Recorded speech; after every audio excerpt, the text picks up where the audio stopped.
Telugu Desam Janasena Bharatiya Janata party జట్టు కట్టి చాలా రోజులైపోయింది. ప్రధానమంత్రి నరేంద్ర మోడీ రావటం సభ కూడా అయిపోయింది.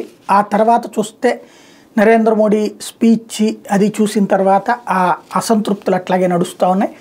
అయితే ఇప్పుడు దాన్ని చక్కదిద్దే ప్రయత్నం బీజేపీ మాతో బలంగా ఉంది అని చెప్పాలి అంటే ఖచ్చితంగా బీజేపీని కూడా వెంట పెట్టుకెళ్ళాలి. నేను మొన్ననే ప్రస్తావించాను. నేను అందులో ఉన్నటువంటి సూక్ష్మాలని చూస్తుంటా.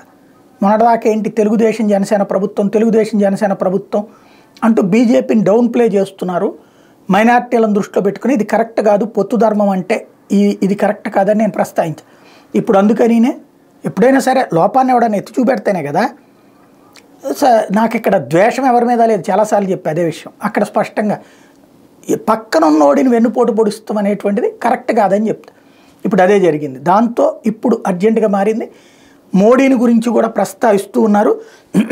ప్రజా తీర్పుతో తాడేపల్లి కోటలు బద్దలు కావాలి. అదే సందర్భంలో జగన్ విధ్వంసగారు నమ్మద్దు, కొన ఊపిరితో ఉన్నటువంటి ఆంధ్రప్రదేశ్కి ఎన్డీఏ కూటమి ఆక్సిజన్. తెలుగుదేశం కూటమి దగ్గర నుంచి ఎన్డీఏ కూటమి అనేటువంటి పదం మారింది. అలాగే పురంధేశ్వరి గారిని కూడా వెంట పెట్టుకుని తిరగడం ప్రారంభమైంది. తద్వారా రూటు మారింది.